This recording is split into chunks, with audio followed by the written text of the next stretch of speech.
또 3개나 운영하고 계세요. 처음이 언제인 거예요? 제가 작년 3월에 제가 1호점을 인수를 했고요. 하다 보니까 너무 저랑 맞았어요. 리스크가 없다라고 생각을 했거든요. 제 입장에서는 이건 너무 편하다, 여러 개 돌릴 수 있겠다라고 해서 한 달 만에 막 계약을 하고 그랬었는데 7월 달에 2호점, 올해 1월에 이제 인수를 해서 총 3개를 운영하고 있습니다. 예를 들어서 고시원을 하거나 스터디 카페를 하거나 했을 때 망하는 분들도 많이 나온단 말이에요. 정말 많습니다. 저희 옆에 스터디 카페도 망하셨고요. 지금은 스터디 카페를 보면은 무권리나 권리 500만 원 이런 게 수두룩합니다. 적자이기 때문에. 사당살이님 저번에 나와가지고 관련된 얘기를 해주셨는데 두 분 다 이걸 개수를 계속 늘리는 게 권리금이 많이 올라갔어도 확실히 이게 메리트가 있나 봐요. 저는 이제 1호점, 2호점은 권리금이 쌌을 때 해서 상관이 없는데 3호점은 제가 목표가 저희 월세 수입이라고 하죠. 수익형 부동산이라고 생각하고 접근을 했습니다. 그래서 거의 출근도 잘 안 하고요. 총무님도 계시고 해가지고 편하게 좀 하고 있습니다. 지역이 어디예요? 한 곳은 강동구고요. 두 곳은 동대문구입니다. 뭐 수도권 이런 데서도 가능한가요? 서울 말고? 수도권은 저는 추천드리지 않습니다.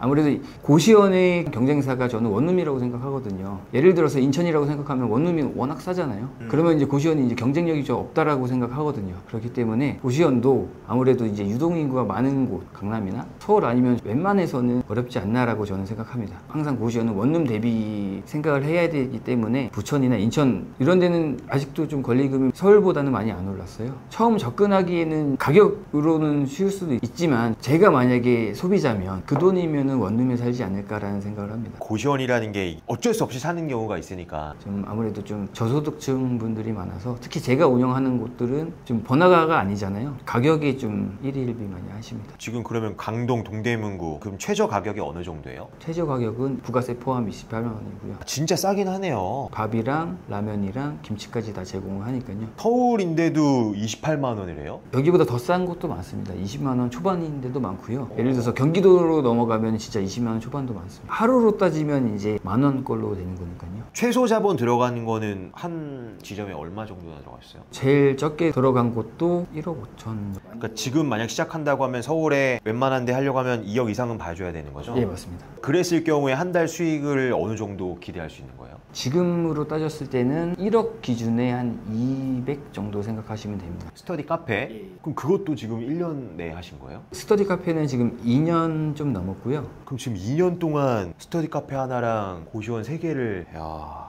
대단하십니다. 스터디 카페 지역이 어디예요? 스터디 카페는 송파구에 있습니다. 확실히 강동, 이사, 송파 이쪽에 좀 이제 강하시구나. 고시원이랑 비교했을 때는 좀 어떤 것 같으세요? 스터디 카페를 함으로써 무인 사업을 배우게 되었고 또 스터디 카페는 또 제가 도전을 한 게 제가 창업을 한 게 아니에요. 망한 곳을, 적자인 곳을 제가 권리금 1,000만 원으로 인수를 했거든요. 그래서 이제 그때 운영을 하면서 시행착오를 정말 많이 겪었던 것 같아요. 와이프랑 같이 그거는 했거든요. 운영을 하면서 SNS도 해보고 모든 이제 사업들을 그때 배운 것 같아요. 블로그도 하고 SNS도 하고. 그러니까 원래 직장 생활만 이제 하셨기 때문에 그런 거 할 일이 없잖아요. 그게 스타트셨구나. 정말 좋은 게 지금도 스터디 카페는 새벽에 제가 청소를 직접 하는데 오늘도 가면은 새벽에 공부하는 친구들이 있어요. 자격증 공부하는 친구들을 보면서 항상 제가 마음을 가다듬죠. 열심히 살아야겠구나. 코로나 때부터 핫했단 말이에요. 이런 공간 임대 사업이 코로나 풀리면서 쫙 한번 물갈이가 됐는데 어떻게 보면 이제 좀 힘겨운 장에 들어오신 거란 말이에요. 단순히 뭐 분위기에 휩쓸려서 지금 시작하신 게 아니고 어떠세요? 저는 모든 투자가 좀 반대로 움직여야 된다라는 생각을 가지고 있거든요. 주식 투자도 그렇고 스터디 카페도 저는 비슷하다고 보는 게 모두가 안 좋다고 할 때가 오히려 기회일 수가 있거든요. 저 같은 경우도 이제 적자인 곳을 권리금 1,000만 원에 제가 인수를 했으니까 어떻게 보면 거저한 거죠. 신규를 하려면 2억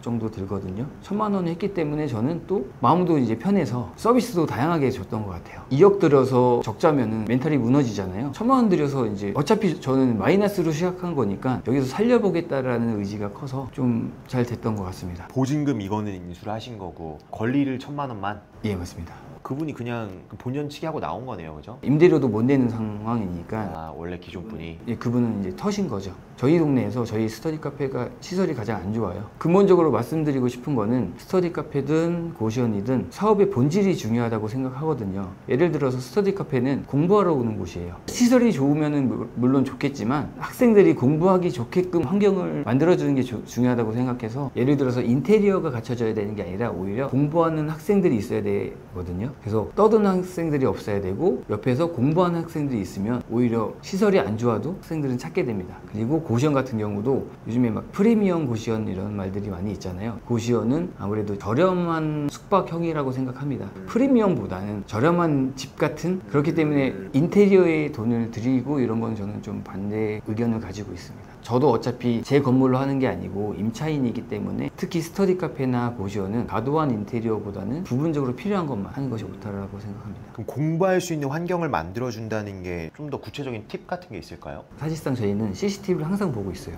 예를 들어서 중학생들이 온다 라고 하면 계속 봅니다. 중학생들은 공부하러 온 게 아니라 친구들이랑 떠들려고 온 거예요. 계속 보면서 저희가 계속 제재를 하죠. 그 친구를 안 잡아주면 성인들이 떠납니다. 보통 무인 사업 하시는 분들은 무인이기 때문에 신경을 안 써요. 그냥 투잡으로 쓰리잡으로 하기 때문에 무인 편하다라고 생각하는데 절대 무인으로 생각하시면 안 되고요. 실시간으로 보면서 학생들이 불편하지 않게 대응을 해주시는 게 가장 중요한 것 같습니다. 저라도 그러겠어요. 저도 스터디 카페를 만약 갔을 때 옆에 중학생 애들이 떠들고 있으면은 그걸 내가 가서 뭐 조용하라고 할 수도 없는 거고 안 오잖아요, 그냥 조용히 사라지죠. 여기는 뭐 분위기가 안 좋구나 해서. 고시원도 그런 느낌인 거고요. 고시원은 기본적으로 좀 수더분한 분들이 많으세요. 저렴한 가격에 오기 때문에 웬만해서 민원이 잘 없어요. 특히 살아보신 분들은 10년 넘게 사시는 분도 있거든요. 거의 집이라고 생각하기 때문에 민원도 별로 없어요. 진짜 큰일, 예를 들어서 무슨 누수가 된다거나 뭐 전기가 나갔거나 벨이 울린다거나 이런 경우만 전화가 오지 특별해서는 전화도 잘 안 옵니다. 이제 또 문제점이나 리스크로 생각하는 게 연체, 그리고 뭔가 혹시나 안에서 사고가 안 생길까? 그런 부분들에 대한 이제 두려움이 있어서. 예를 들어서 제가 운전을 하는데 차 사고 나지 않을까라고 하고 운전을 안 하진 않잖아요. 똑같은 것 같아요. 사업이라는 게 어느 사업이든 리스크는 있고, 처음 생각하시는 분들이 연체나 사고를 많이 생각하세요. 실제로 운영하시는 분들은 그것보다는 오히려 임대인 리스크? 저는 그게 더 크다고 생각하고요. 임차인들이 저 같은 경우는 이제 100분이 넘잖아요. 100분 넘는 분 중에 뭐 한두 명 연체되는 거는 그거는 크게 걱정이 안 되고요. 그럼 그 관리는 직접 하세요? 직접 다 합니다. 전화하고 문자하고. 연체가 되면. 네. 근데 기본적으로 고시원은 좀 어려운 분들이 오셔서 하시는 거기 때문에 연체 스트레스는 저는 개인적으로 이해를 해요. 이렇게 어려우니까 고시원 사시지, 어렵지 않으면 원룸에 가시겠지라는 저는 생각을. 그렇다고 월 이상 넘어가시는 분도 거의 없었고요. 그렇죠. 또 이게 여러 개니까 또 리스크 분산되는 것도 있고. 저도 처음에는 그게 너무 걱정됐었어요. 연체나 무서운 분들이 있지 않을까. 근데 살아보니까 다들 외로우신 분들이 너무 많아서 1호점 같은 경우는 제가 가면은 미숫가루도 타주시고 선물도 주시고 1시간은 그냥 얘기만 하다 와요.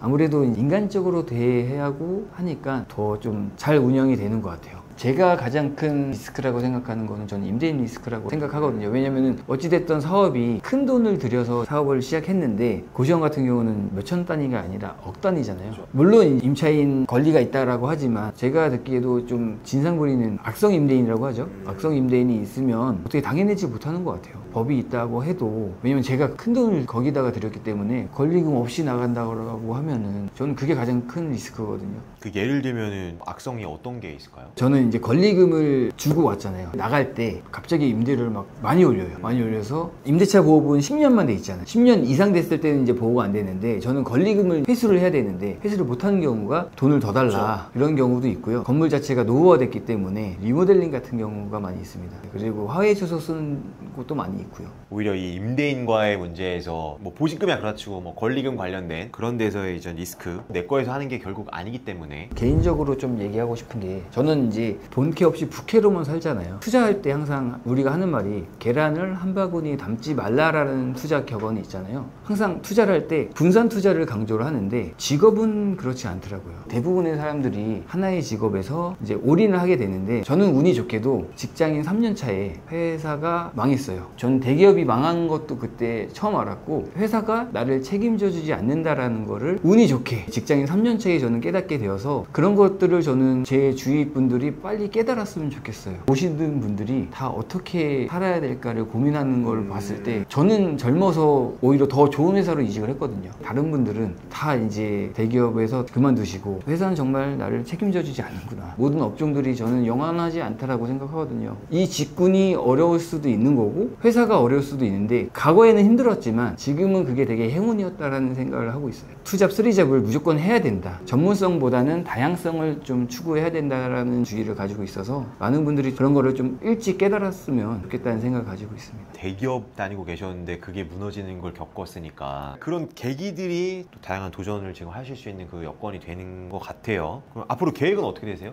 1년에 하나씩 제가 부캐를 모으는 거를 목표로 하고 있어요. 올해의 목표는 유튜브를 제가 개설해서 직접 다 동영상 편집이랑 운영을 하고 있거든요. 여러 가지 계속 도전을 하고 있습니다. 저는 개인적으로 투자 생활을 15년을 했는데 최근에 급격하게 성장을 했잖아요. 1년 만에 성장을 했는데 그거의 기본적인 원리는 제가 좀 10 몇 년 동안 혼자 했어요. 최근에는 원클이라는 모임도 들어가고 거기서 정말 저보다 더 대단한 분들 많이 보면서 오히려 자극도 많이 받고 더 열심히 살아야겠다라는 느낌을 많이 받아서 꼭 그런 거를 참여하셨으면 좋겠다라는 생각을 가지고 있습니다. 감사합니다.